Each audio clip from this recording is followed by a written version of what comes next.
नमस्ते मित्रों, आज हम बात करेंगे गुर्दे की मीन्स किडनी की। हमारी किडनी के विभिन्न प्रकार के कार्य होते हैं और जब हमारी किडनी खराब हो जाती है तो इसके विभिन्न प्रकार के सिम्टम्स लक्षण दिखाई देने को मिलते हैं। विभिन्न प्रकार के इसके कारण होते हैं किडनी खराब होने के, और यदि किडनी खराब हो जाए तो इसके आयुर्वेदिक उपचार क्या है, क्या इसके लिए योग है, आज हम इस पे चर्चा करेंगे। तो मित्रों, पहले हम बात करेंगे किडनी के कार्यों की। किडनी के विभिन्न प्रकार के कार्य होते हैं, जैसे जो भी हम आहार सेवन करते हैं उस आहार को ब्रेक करके एनर्जी में कन्वर्ट करना। जब ये हमारा आहार एनर्जी में कन्वर्ट होता है तो कुछ अपशिष्ट पदार्थ मीन्स वेस्ट मटेरियल हमारी बॉडी में शेष रह जाता है। तो उस वेस्ट मटेरियल को हमारे शरीर से बाहर करने का जो कार्य है वो हमारी किडनी करती है। साथ ही हमारे शरीर में जल की मात्रा को नियंत्रित भी हमारी किडनी करती है। हमारे शरीर में 24 घंटे मूत्र का निर्माण किडनी के द्वारा होता है, ये हम जानते हैं। और हमारी किडनी में विभिन्न प्रकार के हार्मोन्स होते हैं जिनके अपने अपने कार्य हैं, जैसे एरिथ्रोपोइटिन एक हार्मोन होता है जिसका कार्य है फॉर्मेशन ऑफ आरबीसी, रक्त का निर्माण करना। हमारे शरीर में यदि किडनी नहीं होगी तो हमारे शरीर में ब्लड बन ही नहीं सकता। तो इसलिए इस हार्मोन का भी एक विशेष कार्य है हमारे शरीर में। दूसरा हार्मोन होता है रेनिन। इसका जो कार्य है जैसे बीपी को कंट्रोल करना, सोडियम के लेवल को कम करना आदि। तीसरा होता है कैल्सिट्रॉयल हार्मोन, जो कि हमारे शरीर में विटामिन डी को एक्टिवेट करता है। जो भी हम आहार सेवन करते हैं यदि वो डाइजेस्ट नहीं हो रहा है तो मीन्स हमारी किडनी खराब है। और जैसे विटामिन डी के कई सारे सोर्स होते हैं, हमें धूप से भी विटामिन डी मिलती है। तो इस विटामिन डी को एक्टिवेट करने का जो काम है वो हमारा कैल्सिट्रॉयल हार्मोन करता है। तो ये हमारी किडनी के विभिन्न प्रकार के कार्य हुए। अब हम बात करेंगे यदि हमारी किडनी खराब हो जाए तो किस प्रकार के लक्षण हमारे शरीर में दिखाई देने को मिलते हैं। जैसे पहला, हाई बीपी हमारा बढ़ जाता है। दूसरा, हमारे शरीर में हीमोग्लोबिन की मात्रा कम हो जाती है, विटामिन डी की मात्रा कम हो जाती है, और यूरिन की मात्रा हमारे मूत्र में बढ़ जाती है, सोडियम की मात्रा बढ़ जाती है, हमारा क्रिएटिन लेवल बढ़ने लगता है। तो ये विभिन्न प्रकार के सिम्टम्स दिखाई देने को मिलते हैं जब हमारी किडनी खराब हो जाती है। अब हम बात करेंगे किडनी खराब होने के कारण क्या हैं, कॉजेस क्या हैं। मित्रों, जैसा कि हम जानते हैं आजकल लोग अनहेल्दी फूड, उल्टा पुल्टा खाना, जैसे आजकल लोग फास्ट फूड बहुत ज्यादा खाते हैं, chowmein, Maggi, burger, patties, samosa, kachori आदि। साथ ही कुछ लोग स्मोकिंग करते हैं, कुछ लोग अल्कोहल ड्रिंकिंग करते हैं, कुछ लोगों की अनहेल्दी लाइफस्टाइल है, उनका ना कोई सोने का टाइम है ना कोई खाने का टाइम है, कभी भी कुछ भी कर रहे हैं। तो हमारा ये शेड्यूल अच्छा होना चाहिए कि हम समय से सोएं, समय से जागें, समय पे भोजन करें। तो ये भी एक फैक्टर है अपनी किडनी को स्वस्थ रखने के लिए। और चौथा, और भी जैसे कारण होते हैं, जैसे आजकल लोग मोटापा बढ़ाते आ रहे हैं। कुछ लोगों का इतना मोटापा बढ़ जाता है कि वो हमारे लिए घातक हो जाता है। मोटापा बढ़ने के कारण हमारी किडनी खराब हो जाती है। तो इस प्रकार के हमें विभिन्न प्रकार के कारणों के द्वारा हमारी किडनी खराब होने लगती है।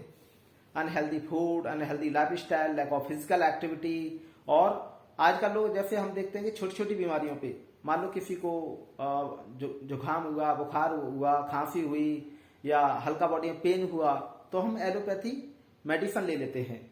तो एलोपैथी मेडिसिन के द्वारा भी हमारी किडनी खराब हो सकती है। तो इसीलिए हम अपने आप को अवेयर करें और इन कारणों से बचें।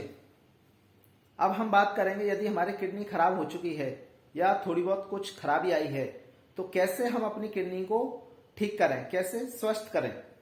तो विभिन्न प्रकार की आयुर्वेदिक औषधियां हैं जिनके द्वारा हम अपनी किडनी को स्वस्थ कर सकते हैं, जैसे ब्रक दोषक क्वाथ, अस्मरी हर क्वाथ, और एक काढ़ा और भी होता है जैसे गोखरू का काढ़ा। तो ये तीनों ही काढ़े अपने आप में रामबाण का कार्य करते हैं, ब्रक दोषक क्वाथ, अस्मरी हर क्वाथ और गोखरू का काढ़ा। अब इनको सेवन कैसे करना है, चाहे तो आप कोई भी एक काढ़े को भी सेवन कर सकते हैं, अगर आपको तीनों करने हैं तो डे बाय डे आप बदल के भी कर सकते हैं, या एक दिन में भी करना हो तो थोड़ी थोड़ी क्वांटिटी में कर सकते हैं। कैसे करना है, मान लीजिए आपने विरक्त दोषक क्वाथ, विरक्त दोषक काढ़े को 5 ग्राम आपने लिया और उसको 400 ml पानी में पकाएं। जब वो पकते पकते 100 ml बचे तो उसको छान के पीना सुबह खाली पेट और शाम को खाली पेट भोजन से पहले। तो इस प्रकार आप ये काढ़ों का सेवन करें। विरक्त दोषक बटी भी आती है और साथ ही कुछ और आयुर्वेदिक औषधियां हैं जो कि रामबाण का कार्य करती हैं इन्हीं काढ़े की तरह, जैसे गिलोय है, तुलसी है। इनका आप जूस पिए सुबह शाम खाली पेट, लगभग 10 to 20 ml या 20-30 ml भी ले सकते हैं अगर क्रिटिकल डिजीज है तो। फिर साथ ही आप गोमूत्र अर्क लें। गोमूत्र अर्क भी आप 10 से 20 ml सुबह खाली पेट, 10 से 20 ml शाम को। तो ये जो आयुर्वेदिक औषधियां हैं आप इनको अपनाएं। आपकी किडनी, अगर किसी को कोई समस्या है तो किडनी हमारी स्वस्थ हो जाएगी। अब हम बात करेंगे योग। अगर हम अपनी किडनी को स्वस्थ करने के लिए योग भी करें तो अति उत्तम है। आयुर्वेदिक औषधियां आप अपनाएं, साथ ही योगाभ्यास करें तो बहुत जल्दी हम अपनी किडनी को ठीक कर सकते हैं। जैसे योग में विभिन्न प्रकार की क्रियाएं होती हैं, प्राणायाम होते हैं, आसन होते हैं, व्यायाम होते हैं, लेकिन जो विशेष है वो मैं आपको बताने जा रहा हूं। जैसे प्राणायाम, आप भस्त्रिका प्राणायाम करें, कपालभाति करें, आप बाही प्राणायाम करें, अनुलोम विलोम करें, अग्निसार करें। तो ये जो प्राणायाम है ये विशेष लाभ करते हैं। अब आप कैसे करेंगे, आप मेरे YouTube चैनल अर्जुन आड़ा योगा के नाम से अपलोड मैं करता रहता हूँ विभिन्न प्रकार के वीडियोस। ये वाला वीडियो भी अपलोड करूंगा तो आप मेरे चैनल पे जाके देख सकते हैं। साथ ही हमारे परम पूज्य स्वामी रामदेव जी महाराज गुरु जी डेली आस्था चैनल पे योगाभ्यास कराते हैं, उनका टीवी पे प्रोग्राम आता है। तो सुबह 5 बजे से लेकर 7:30 बजे तक, सुबह 5 से 7:30 तक आता है। इंडिया टीवी पे भी आता है, शाम को भी आता है, आस्था पे भी आता है, कभी कभी संस्कार पे भी आता है। तो आप चैनल टीवी पे देख के यूट्यूब चैनल के माध्यम से योगा सीखें और नियमित योगाभ्यास करें।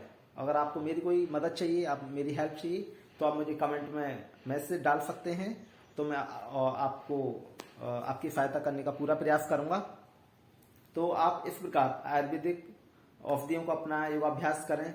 योग में और भी क्रियाएं होती हैं। अगर आप आसन करना चाहते हैं तो मंडूकासन, शशांकासन, गोमुखासन, वक्रासन, अर्धमत्स्येंद्रासन, सर्वांगासन, भुजंगासन, पवनमुक्तासन, बहुत सारे आसन होते हैं जो कि किडनी में विशेष लाभकारी हैं। तो आप इन आयुर्वेदिक उपचार को, योग को अपनाइए और अपने आहार को, अपनी दिनचर्या को व्यवस्थित कीजिए। हमारी जिन लोगों को किडनी की समस्या है वो बहुत जल्दी ठीक हो जाएगी। और साथ ही किसी प्रकार की कोई समस्या है, आप नियमित योगाभ्यास कीजिए और कुछ आयुर्वेदिक औषधियों को अपनाएं, जैसे आंवला, एलोवेरा, गिलोय, तुलसी, गोमूत्र। ये 5 आयुर्वेदिक अमृत हैं। और आप इन अमृत को सेवन करते हैं तो किसी प्रकार की बीमारी हो वो धीरे धीरे ठीक होने लगती है। तो आज मैंने आपको किडनी के संदर्भ में कुछ जानकारी दी और मुझे आशा है कि आपको ये जानकारी पसंद आई होगी। सभी के लिए बहुत बहुत धन्यवाद, आभार। जय हिंद, जय भारत, धन्यवाद।